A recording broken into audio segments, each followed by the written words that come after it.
Good morning, ladies and gentlemen, and welcome to this Governors for Schools webinar. The focus of today's webinar is effective safeguarding for governors in 2019. Just like to say a warm welcome to you this morning. My name is Steve Barker, and I will be guiding you through the webinar this morning with my colleague Linda Waghorn. Unfortunately, Linda's stuck on the M25 at the moment, but she's actually getting fairly close by, so hopefully she will be joining us very shortly. Welcome to all those people who are joining the webinar for the first time.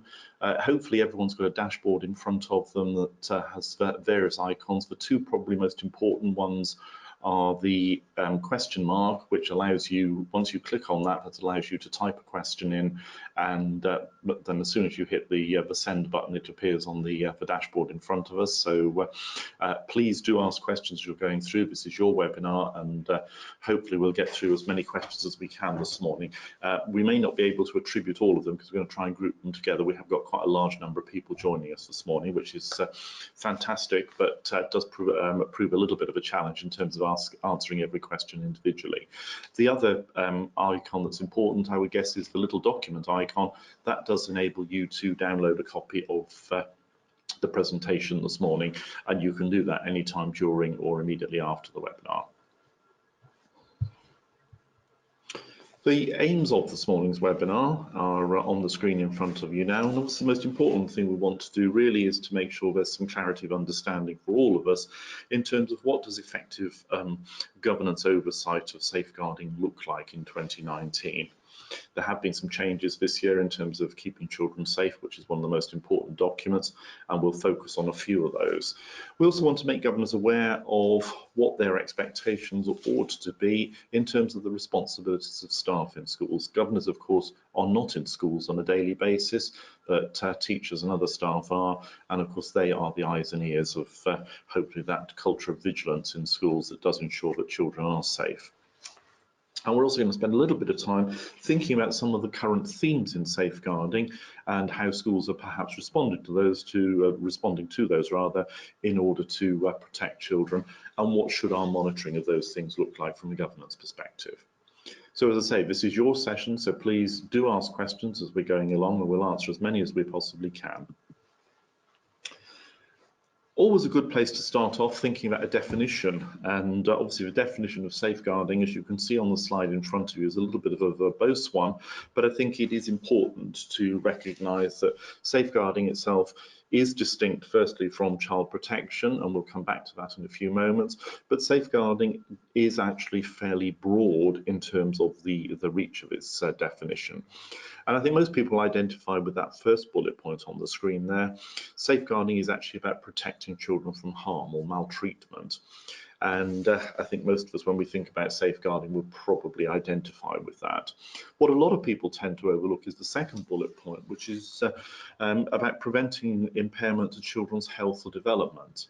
And again, I think most of us can relate to the idea that there are some parents, carers out there who perhaps don't give enough attention to children's physical health, perhaps going to dental appointments, optician appointments, those kind of things. But when we talk about impairment to children's development, important from a governor's perspective to recognise there are several elements there. Yes, of course, there's their physical development, which may be linked to health, but there's also their emotional development. Yeah, how are children growing in their self-confidence, self-esteem, etc.? How is their mental health and well-being? But of course, there is also their academic development. And if parents are acting in a way that impairs children's academic development, there is a safeguarding issue there as well. And again, as governors, that's something we would expect our schools to be vigilant in terms of identifying and then ensuring that appropriate actions are put in place. Third bullet point is probably the most verbose of the lot. Ensuring children are growing up in circumstances consistent with the provision of safe and effective care. I mean, that's really the day-to-day job of staff in schools. In other words, they are the eyes and ears within the school, hopefully ensuring that all children are presenting in a safe and a safe way that actually promotes their well-being, etc. And whilst we don't expect our school staff to actually go around with a clipboard and a checklist every day, a lot of this really is about staff being vigilant to who children are, what their various characteristics are, and really probably one of the most important things is being alert to changes that may potentially be indicators that all is not well with the child. And then the last bullet point there under the safeguarding section, taking action to enable all children to have the best possible outcomes. That's a responsibility of not just schools, but of the whole system in terms of children's services. Obviously, schools have a role to play in terms of accessing early help and other local provision, but also local children's services will have a role, and very often their interventions will be a whole variety of different things on the spectrum, but it is for them to intervene. And the idea is that where children have got barriers put in their pathway, which does perhaps compromise their safeguarding and well-being, somebody is doing something to hopefully mitigate some of those barriers wherever that's possible. And that brings us on to child protection, which is the last element of this. And child protection now is seen as a very specific activity relating to those children who are either already suffering or who have been identified as likely to suffer some significant harm. So these will be the children in our schools, children and young people who perhaps have already got children in need plans, child protection plans, local authority teams monitoring the family, etc. They are the most vulnerable children in our schools, the most vulnerable children and young people in our societies. And of course, as governors, we have an absolute duty of care to ensure that as far as we possibly can, we are identifying those children and ensuring that all of the provisions identified above in the safeguarding bullet points are being put in place for them. And that definition or definitions come from the document mentioned or referenced at the bottom there. That's a shorthand version of it, Working Together. It's called Working Together to Safeguard Children. It was republished in 2018, and Working Together is the seminal text for safeguarding for all those adults involved in their day-to-day work, predominantly in the public sector, but not necessarily, who come into contact with children. So yes, it covers education, but it also covers health, it covers youth justice, it covers children's services, and anybody else who may come into contact with children, young people, or vulnerable adults. And this next slide that you have in front of you now, on the left-hand side of the screen, you can see the current version. It was with 2018 written on the front of it, Working Together to Safeguard Children. As I say, that's the generic publication relating to safeguarding children across the board, but then there is a specific one relating to the responsibilities of those involved in education, and that's called Keeping Children Safe in Education, often abbreviated to KCSIE, which is not very easy to say at this time in the morning, but Keeping Children Safe, a document I'm sure most of you are either very familiar with, or if you're new to governance, perhaps something you will hear mentioned very often. But say that abbreviation is very often something you'll see in written documents within schools. I'm not suggesting these as bedtime reading to anybody, but they are the two most important documents.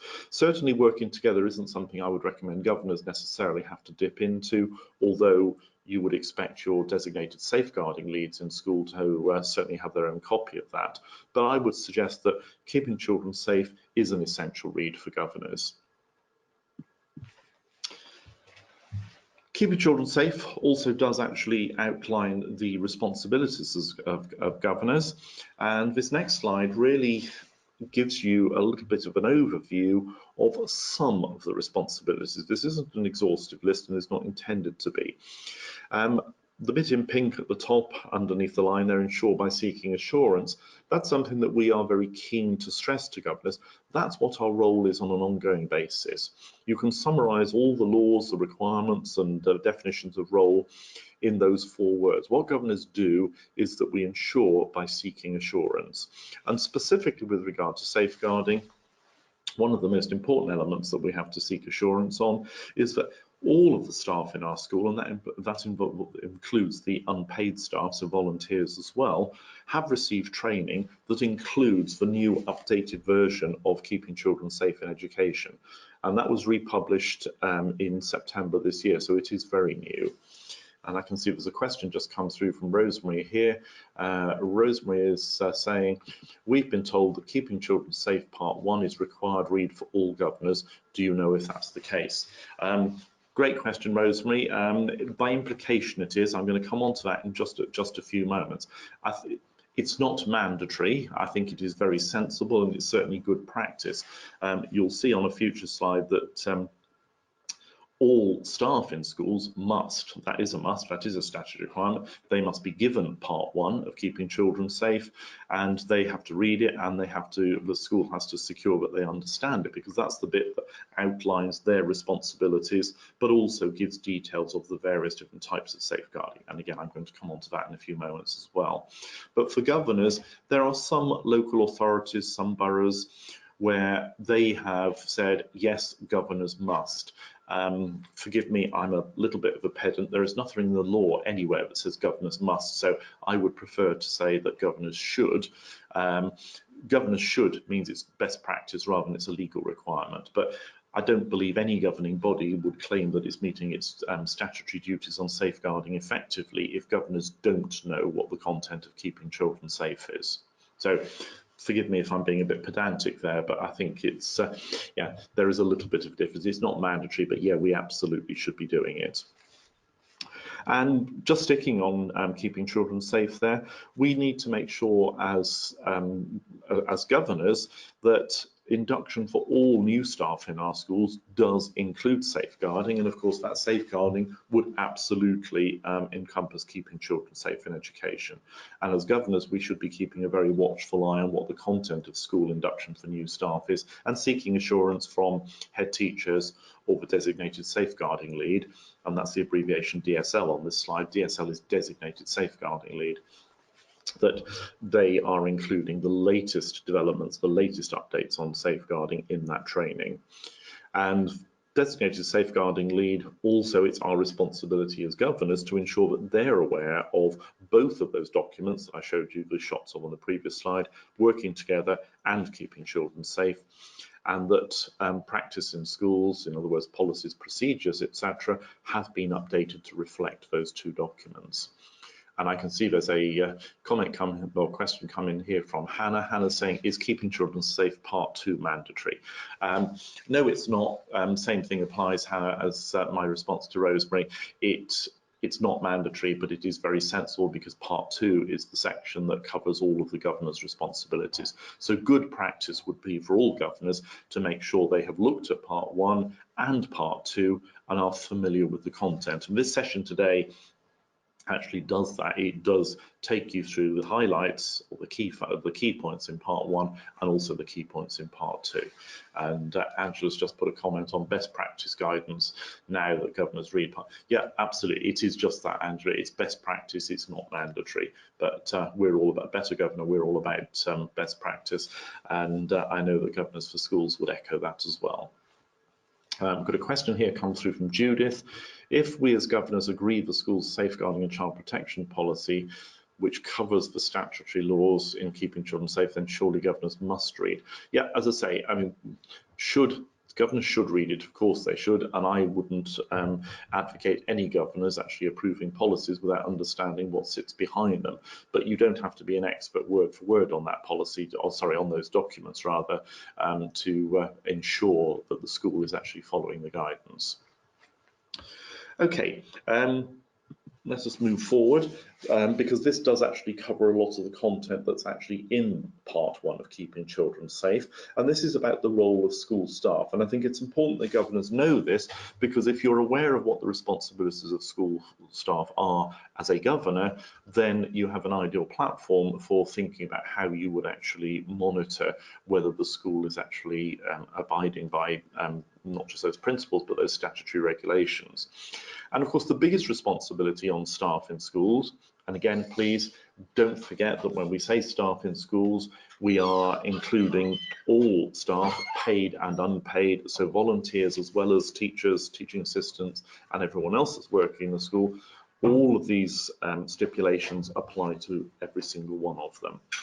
And the first requirement is that staff do recognise the signs of abuse and neglect that children and young people may be presenting in schools, and that they know that the mantra as far as safeguarding is concerned is tell, tell, tell.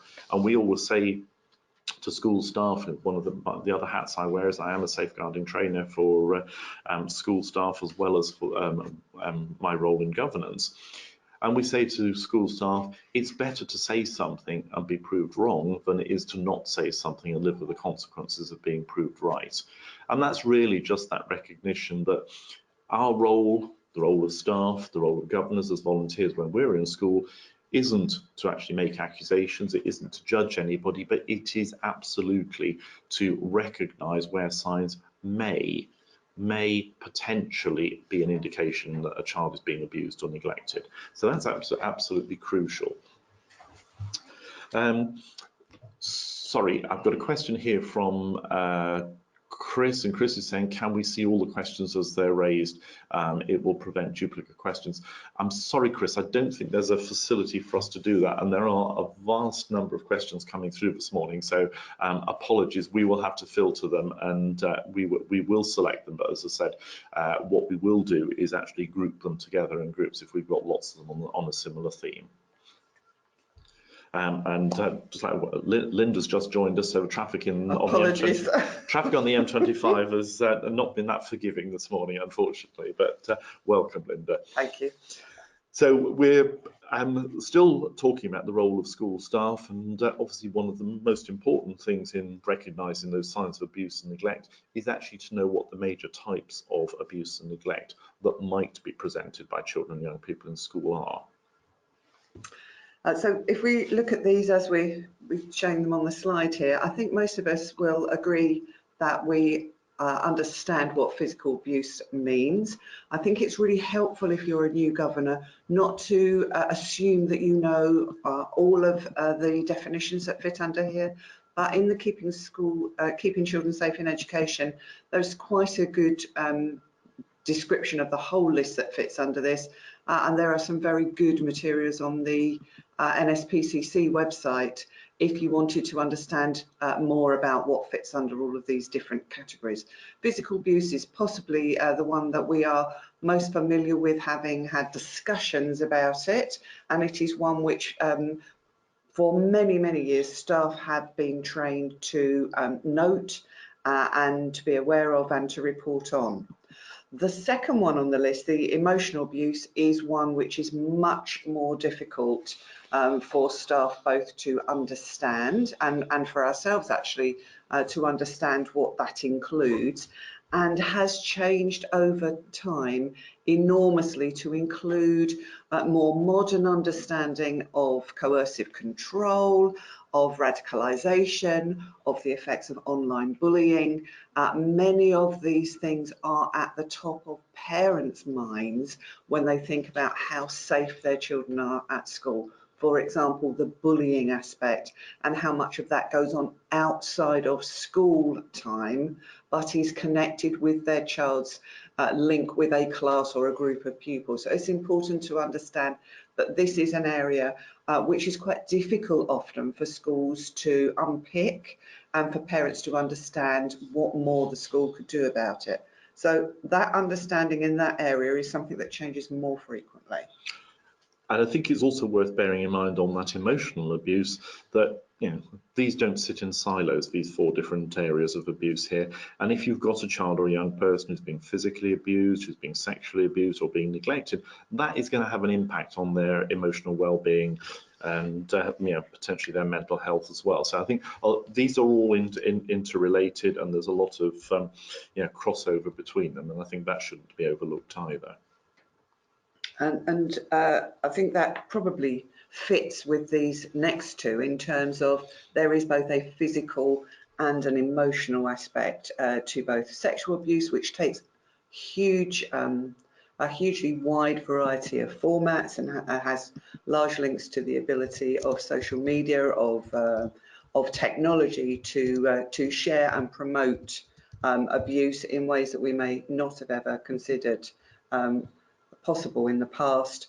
And of course, with people with a whole range of different mental health conditions, well-being conditions, their ability to look after their children effectively without neglecting them, which isn't always intentional, is an area where, again, school staff need to be aware of those small changes to a child's behaviour, to how they present themselves physically, and to the kind of comments or the absence of comments in terms of what they understand about that child in their classroom, in their associations around school. We've got a couple of questions come through here, which we'll pick off now, if we may. One from Mills, who's asking for agency staff, for example, catering and cleaning, who are in school when children are. Should the school include them in training, or is written assurance from their employer enough? Written assurance from employers is often enough when it comes to safer recruitment practices, and we can actually transfer the responsibility there, although I would still suggest that good practice is that governors make sure that there is a process in place where schools actually do check that out. I think for training, one of the key themes in safeguarding at the moment, which we will come back to a little bit later, is understanding the context or contextualized safeguarding.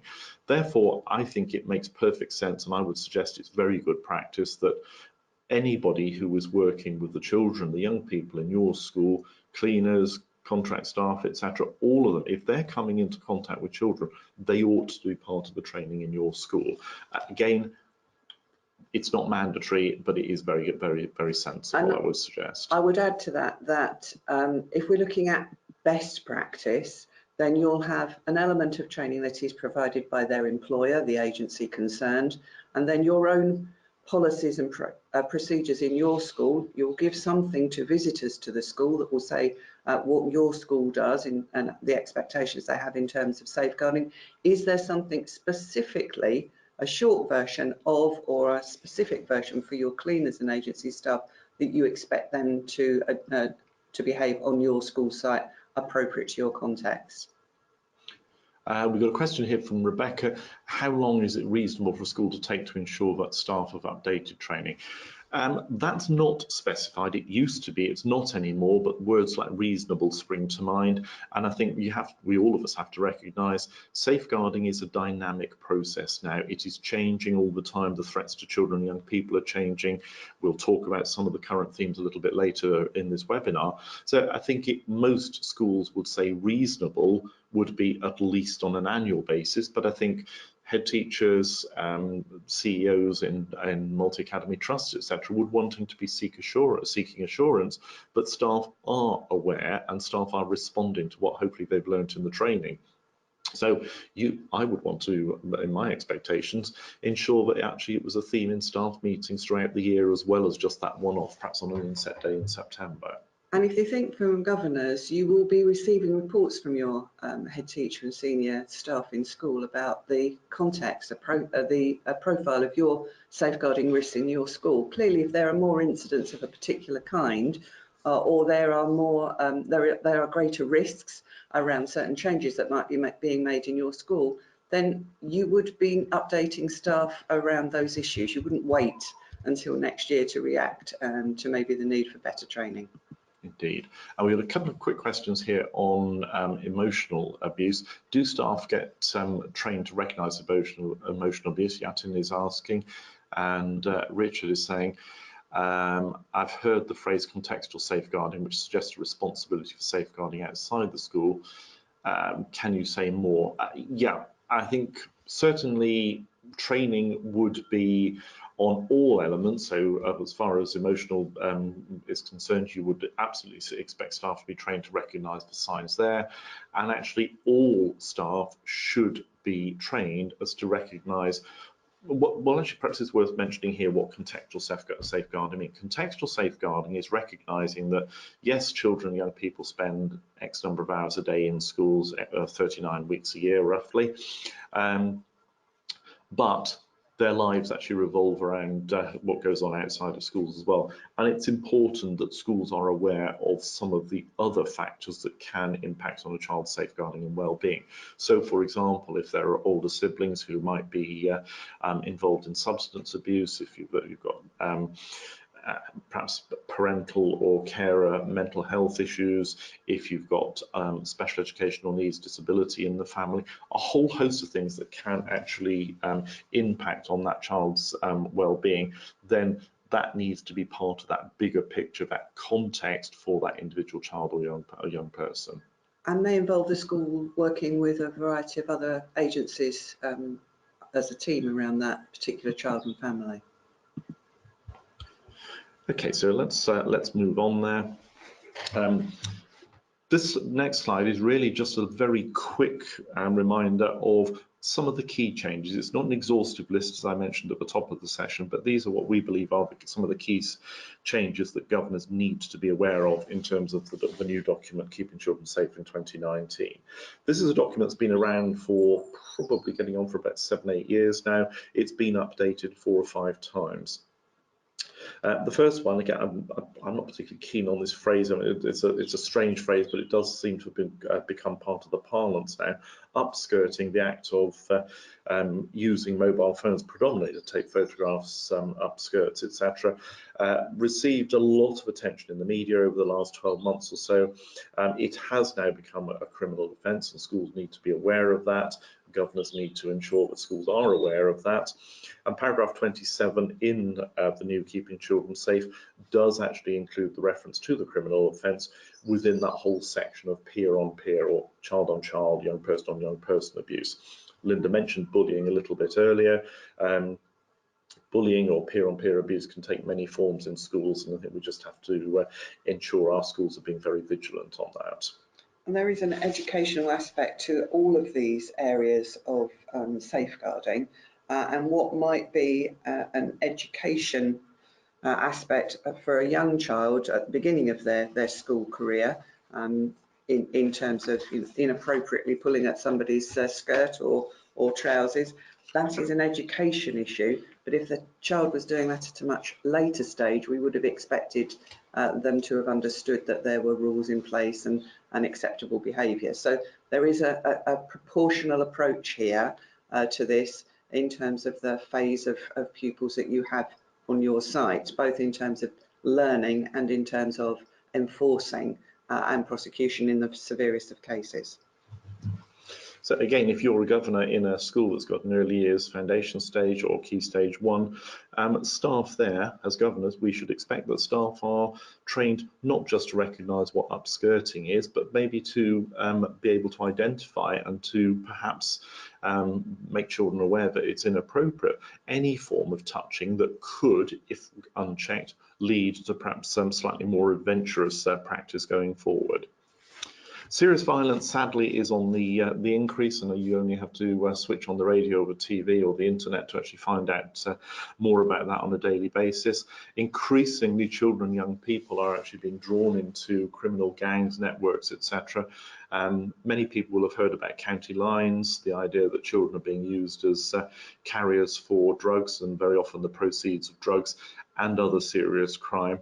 Staff now need to be very vigilant to the indicators, and there's some very obvious indicators there. Things like children having very expensive jewellery, mobile phones, trainers, that kind of thing. And sadly, children of very young age are being drawn into this now. And hopefully, I mean, children are not immune from serious violence, but a lot of this serious crime, some of these gangs and networks, etc., are very much having serious violence actually embedded in their culture. Children and young people are witnessing that, and sometimes are actually victims themselves. But another aspect that's cropped up recently is the idea of what's been called cuckooing, where You might have perhaps a single parent bringing up children, but they're involved in substance abuse. The gang who are supplying it actually realise you've got a vulnerable person who may or may not have children, and they move themselves into the house that actually gives them a base in that network. In that neighbourhood rather. And it's called cuckooing because what they're doing, of course, is inserting themselves into somebody's nest, which is what the cuckoo does. Unfortunately, it's not quite as poetic as that. It is actually very sinister, and very often children are witnessing parents, carers being horribly physically abused, being used for serious crime, as well as perhaps drawing children into that. Another change is Section 128. Section 128 is the check that must be done on all governors now to ensure that they are not barred from being a director under company law. And this came in as a result of the Trojan horse allegations in Birmingham a few years ago. Again, it is a statutory requirement. Not all governing bodies, not all clerks, and not all school business managers are aware of that, but it is a responsibility of all governing boards to ensure that all governors have actually had that check undertaken. It's very, very quick. School business managers are probably the best people to do it because it's on the same website as the qualifications check and the Bartlett check for teachers, etc. And currently, we are reliably informed there are only 5 names on it, so it doesn't take very long to do the check at all. And it is a different check to the DBS check. It's not the same check, but it can be done at the same time because it is checking that that person's name does not appear on that list of, as Steve said, 5 people.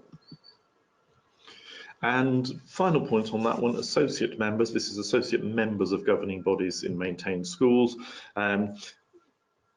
They no longer, they are required to have a DBS check, but they don't need an enhanced DBS check. And again, the disclosure and barring scheme, which is what DBS stands for, the scheme itself are trying now to actually crack down on people engaging perhaps in checks that are above and beyond what the law would actually require or what good practice would actually require. So that's just something to actually be aware of. Jeffrey makes a point about the chair of trustees, which there is that additional requirement. It's not new, which is why we haven't mentioned it here, but there is that additional requirement for that form to be lodged with the Department for Education when there is a change of chair at trustee level. But that is only, as Linda says, in the calendar. That doesn't impact on maintained schools at all. We've got a question here just going back to the previous slide from Keith. Keith is asking a question, isn't the term violence here the wrong term if you mean serious crime involvement? I don't think it is, Keith, with respect. There is plenty of evidence to suggest that where we are talking about serious crime, it does involve some fairly serious violence now, and we've got lots of children and young people who are witnessing their parents being exposed to pretty dramatic individual incidents of violent crime. As well as the growing problem with knife crime, which tends to be gang related. Indeed. Okay, so we're going to pause at that point and launch our first poll of the session today. And our first poll is coming back to this idea of keeping children safe and how high a profile it's actually got in your school. And the poll is launching. It's taking a little while, but hopefully it should be on your screens now. So the question is, has your governing body or trust board ensured that school staff have received training on the new Keeping Children Safe in Education? That's the one that was published in September this year. So if you'd like to cast your votes now, I can see over half of you have done that already, so you're very quick off the mark. Thank you. So we're up to below 80% now, so if you'd like to cast your vote, we'll give you a couple more moments to do that, and then we're going to close the poll and share the results with you. Okay, that's nearly everybody has voted now. So I'm going to close the poll now and share those results with you. Sorry, the website is taking a little bit longer to respond than normal this morning, but you can see the results there. Yeah, Overwhelmingly positive, 71% who's saying yes, you are assured that that's happened in your schools. That's great. 3% of you are saying no. 26%, the 3% is actually perhaps quite worrying. Maybe you ought to go back and give them a bit of a reminder, because if Ofsted come to call in your schools and that is the case, that will not be viewed particularly positively. 26% don't know. Greatest respect, ladies and gentlemen, you should know. So I would go back to school and actually ask that question in the nicest possible way. I really would.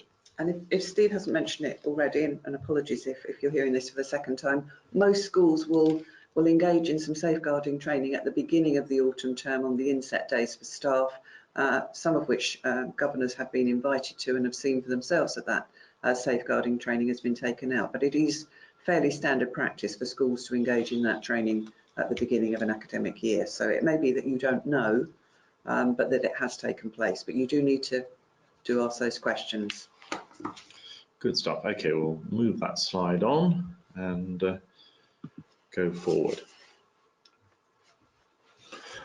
Just wanted to include this slide this morning, not because as governors we're expected to be an expert on this, but just to be aware that this is something perhaps that should inform some of the questions we might want to ask in our schools.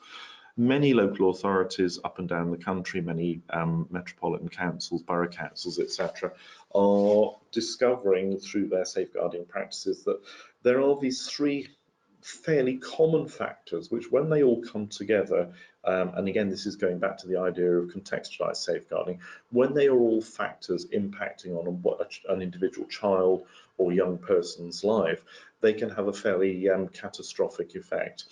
And that's the combination of domestic abuse, so it doesn't have to be domestic violence, but domestic abuse of any sort, which could involve violence, but maybe emotional abuse, where we've got parents who are themselves abusing with substances, and also combine that with parental mental ill health. When those three factors come together, that makes children and young people incredibly vulnerable.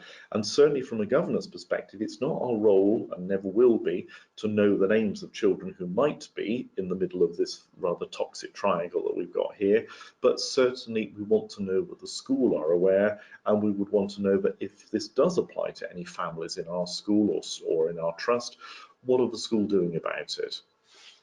So that's just a little bit of a reminder there that sometimes safeguarding can actually be quite complex, but even so, as governors, our responsibility to monitor the impact of the school's actions does not go away, and therefore there are occasions where we have to be mindful of some of those rather complex bits of context. And we all govern in different environments. We're spending a little bit of time as governors this year understanding the context of our school in relation to how the curriculum is designed to meet children's needs. If we've got groups of families that have these vulnerabilities, and some of us do govern in schools where, as an area, there are groups of families that may fit this criteria, then clearly there are other links that we do in terms of monitoring and measuring the life experiences of these children in relation to their education as well. So they'll be part of that group of children that we follow as governors in terms of monitoring. There's a question here from Mark, and Mark's asking, should this be handled at full governing body level or at a subcommittee? It is entirely up to the governing board themselves, Mark. Many governing boards now don't have committees, so it would automatically go to a governing body meeting. But the governing body, the governing board, can decide on what it delegates and how it delegates its responsibilities. The important thing is that it comes up somewhere. And that you don't assume that it is one group or one individual's responsibility to look after safeguarding as a whole topic on behalf of the governing body. Again, if as a school you have a number of safeguarding risks in your school community, you would want to, as a governing body, have oversight of that, whilst you might have a committee or an individual that is keeping a closer eye on the detail sitting underneath the information you receive. Okay, let's move forward then. So we're going to come on now and look at the responsibilities of the individual safeguarding governor. And notwithstanding what Linda's just said, the governing body is still responsible. All you're doing is actually asking this individual to delve a little bit deeper, to take on perhaps a slightly deeper level of involvement. But again, you would expect them to report back so the whole governing body is aware. One of the things with any governor role in the school is that it does require you, if you've got a specific role, to actually go into the school and talk to people. So meeting regularly, as I say, DSL is designated safeguarding lead, so the person who has the lead responsibility. Very often in a primary school that will be the head teacher.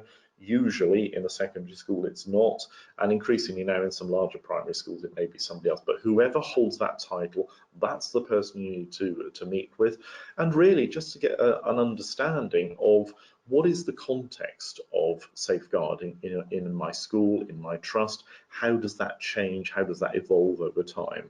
It's really helpful here if you're new to this role or still a little unfamiliar with the role, that you understand from Keeping Children Safe in Education what the DSL is designed to do in your school, because that will give you the shape of the understanding. So they are responsible for ensuring all of the staff have appropriate training cascaded to them. We've talked a little bit about that already, and you can follow up some of those things that you might already have as notes from the things that we've already said.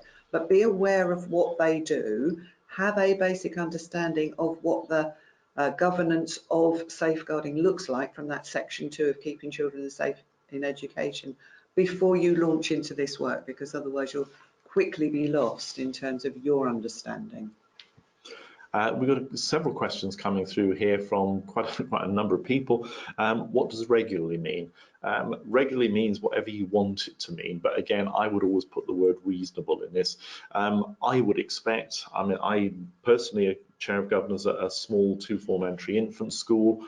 I go into the school, I happen to be the safeguarding governor as well as the chair, but I go into the school probably on average at least once every couple of weeks, but I would formally meet with a head teacher at least once every half term, but it will depend on the context of the school. We happen to have quite a heavy caseload at the moment.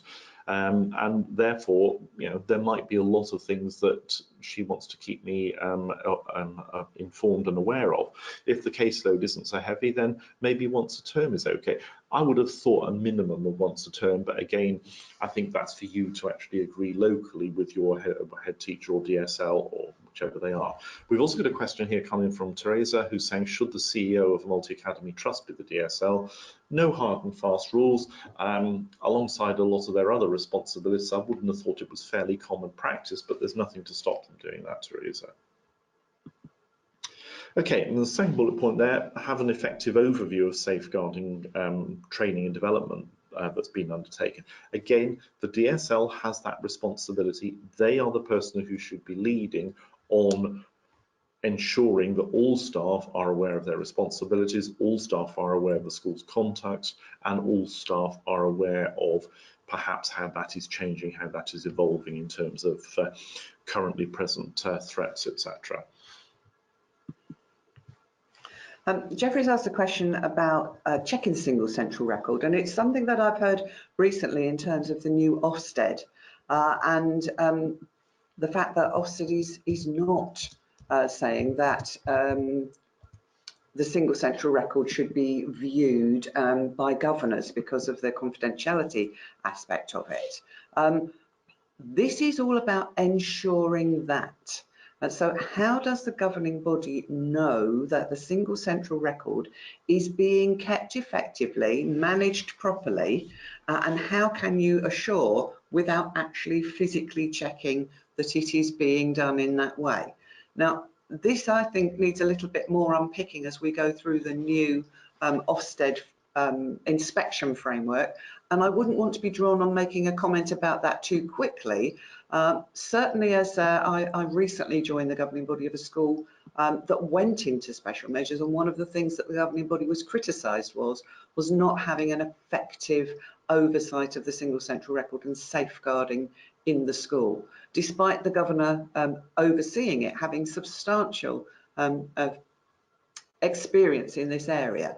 So I think that the question of how can you assure, seek assurance without doing some checking because otherwise you're just believing what your head teacher is telling you.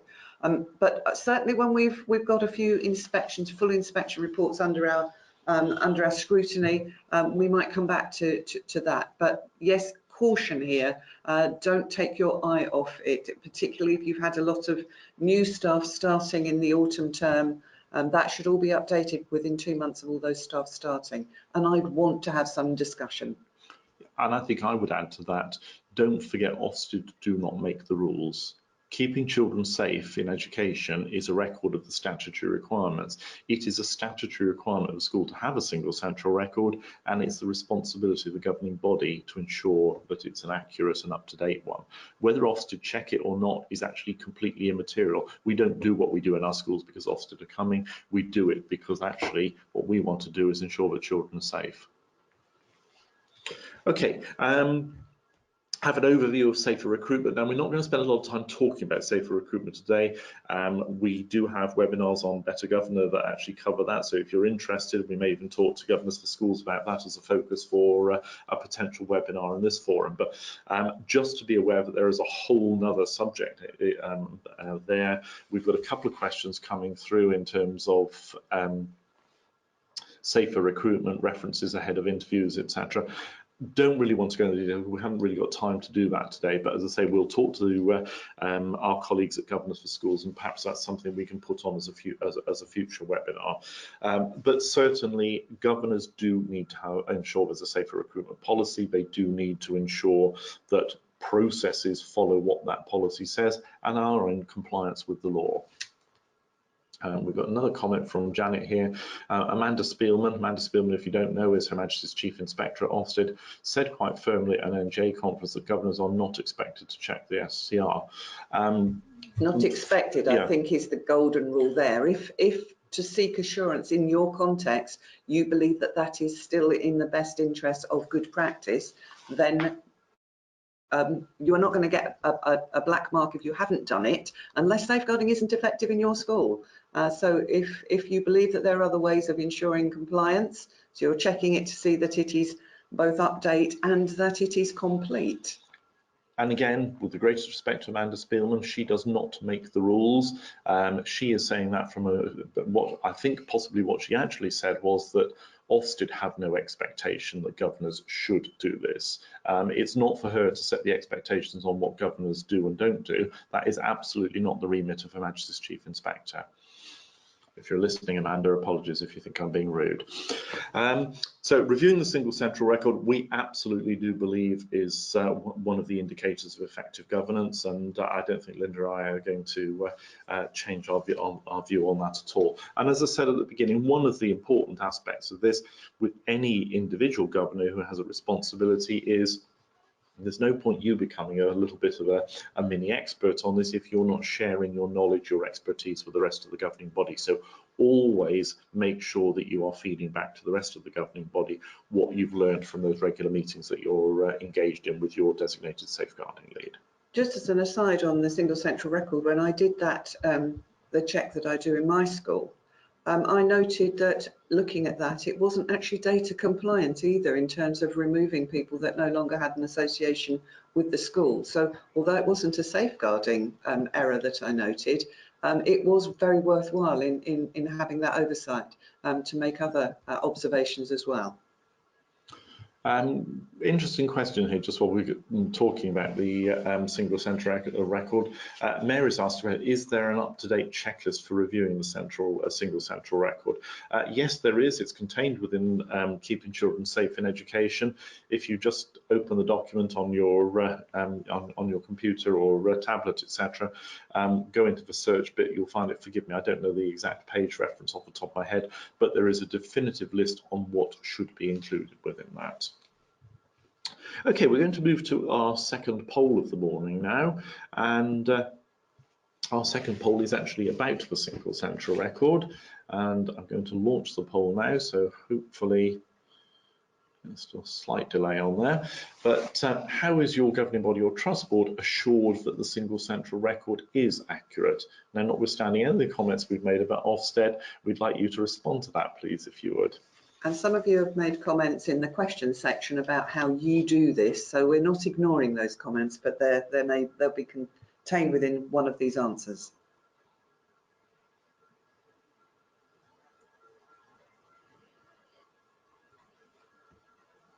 Okay, so about 60% of you voted, so there's a little more reading to undertake before you vote here, so that's jumping up a little bit now, but just a couple more moments, if we can, please, folks, to vote, and then I will close the poll and share the results with you.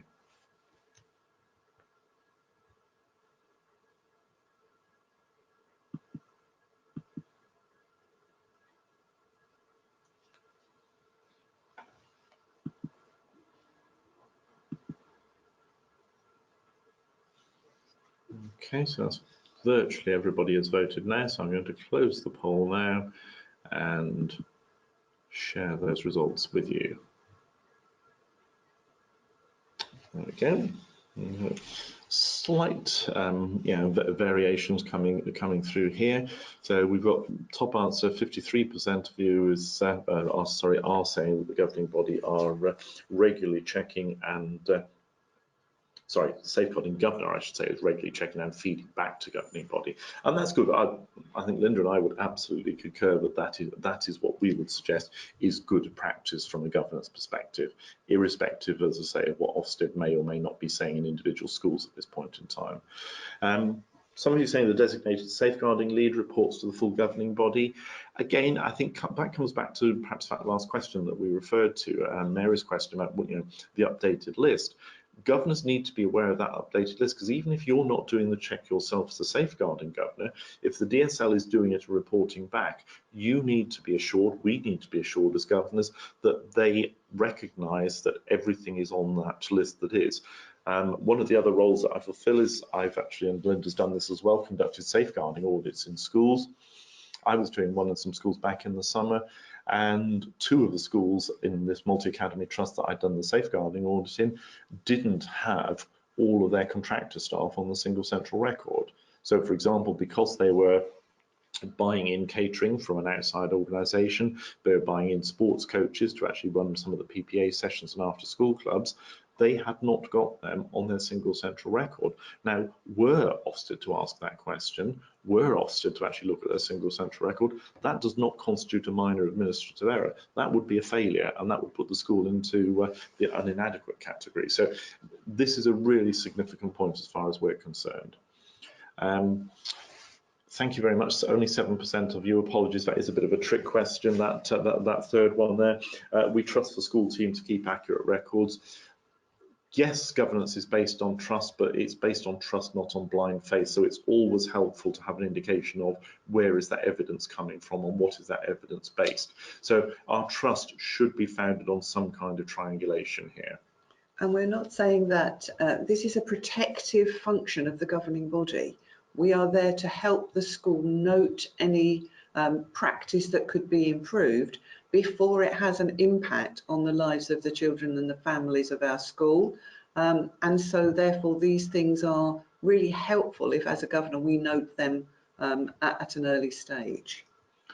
Interesting question from Gemma, actually, just before we move on. Gemma's saying, do you document all visits? Are these shared with the FGB? Yes, on both counts, Gemma, without any doubt whatsoever. This is part of your monitoring. They form a record of the evidence of the governing body carrying out its statutory duties. So absolutely. And 19% of you, the last question there, have a regular safeguarding audit that actually does a lot of those checks for you. That's good practice, and we've got several questions that have actually come through about safeguarding audits, their regularity, etc.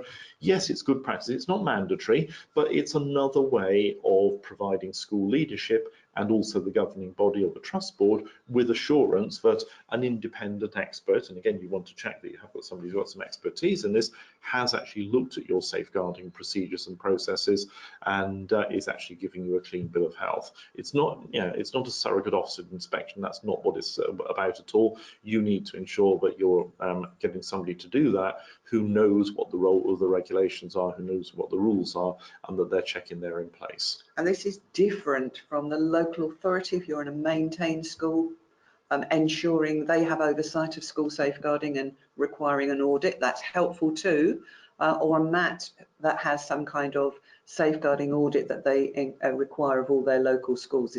That's a slightly different collection of information, auditing what you've got, rather than ordering you to inform practice, which could be done by somebody more independent of your school.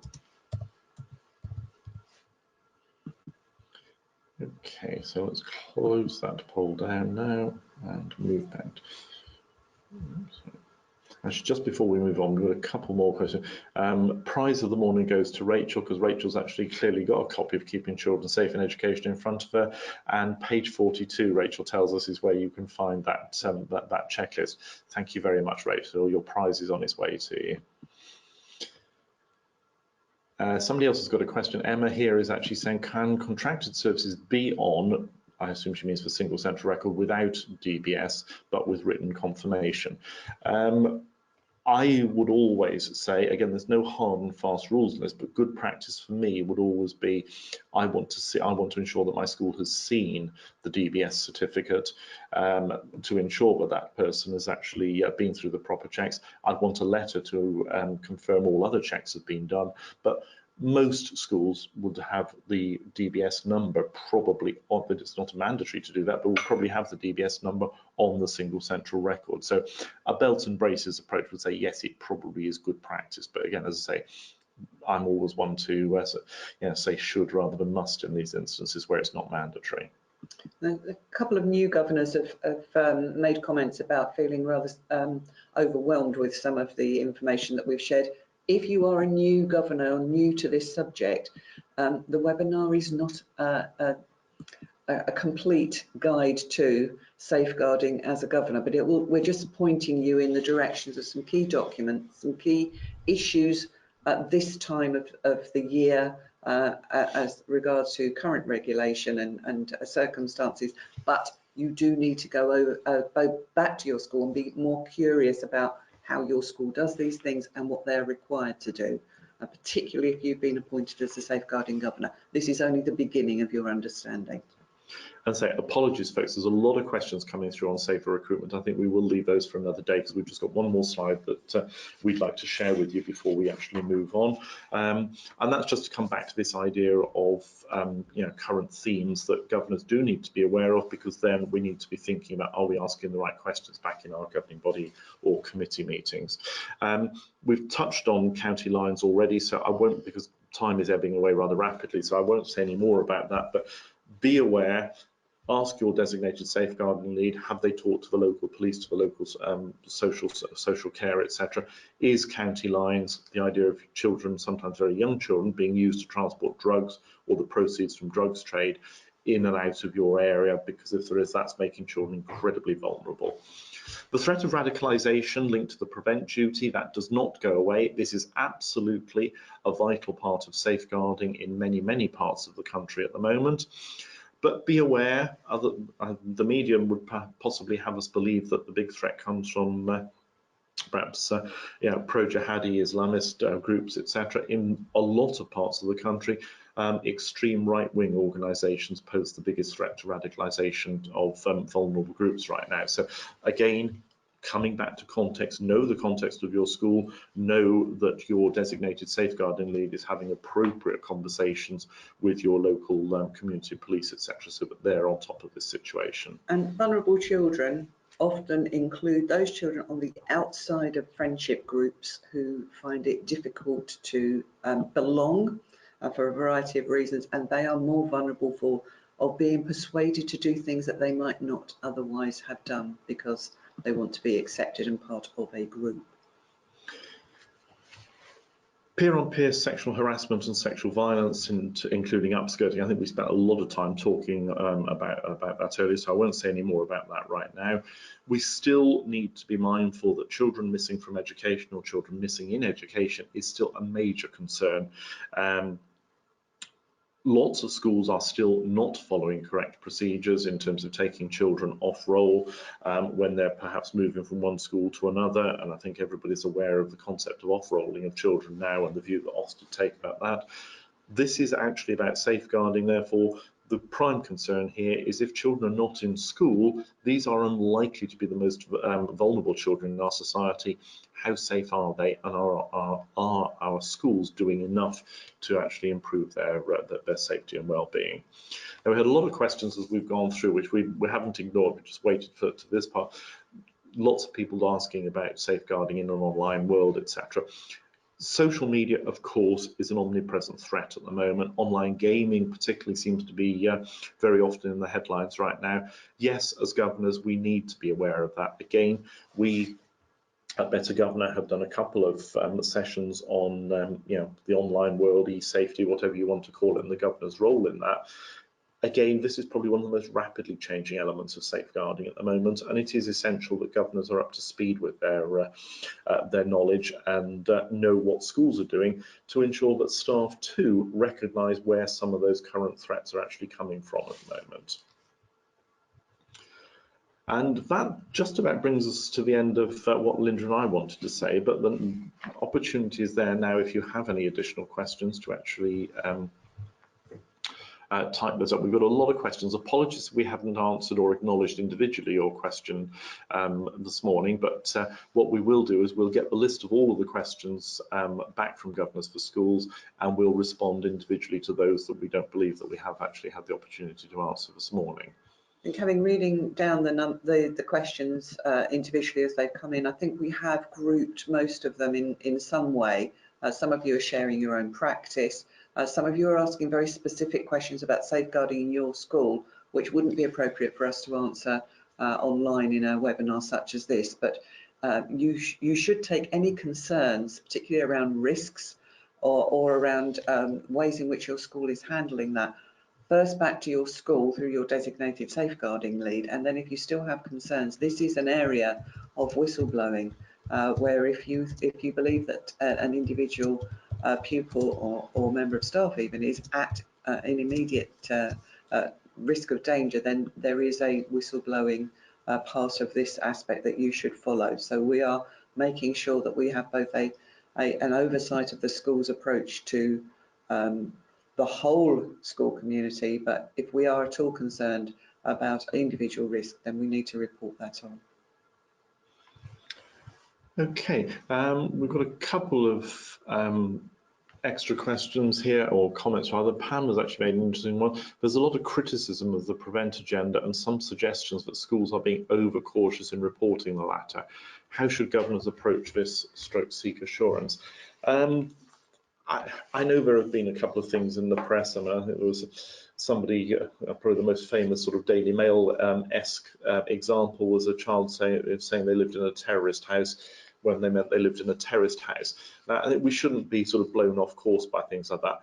I don't think any school can actually take it too seriously. They really can't. We've had enough horrible tragedies in this country and elsewhere in the world that show that the ever-present threat that terrorism and radicalisation provides in our society at the moment must be taken seriously. And as I said right at the very beginning, and this is probably quite a good note to end on, it's better to actually report concerns and be proved wrong than it is to think, no, that couldn't possibly be true, and then something hideous happens and you think, oh, if only I'd said something. So I'm sorry if that wasn't the answer you were expecting, Pam, but I don't believe that schools can be overcautious. I think schools have to be incredibly vigilant, and I would much rather people report 100 things and none of them come to fruition as real concerns, rather than report nothing and then something horrible happens. And this is also to do with the designated safeguarding lead in every school being well trained and knowing what evidence they collect that gives a full picture of this individual and of their family. And they will not be working in isolation. Most DSLs are in some kind of group of other individuals. They have people they can talk to and seek advice from. This is about making sure that we keep individual families safe, but also the wider school community. Indeed. And on that note, folks, we have actually run out of time. So big thank you from Linda and from me this morning. It's been great to see all of your questions. Thank you for so many people taking part. I think this is probably a record, if not very close to our record for all-time attendance at one of these Governors for Schools webinars. So thank you very much for joining us this morning. Enjoy what's left of your day, and we look forward to welcoming you again in the not too distant future. Thank you very much. Thank you.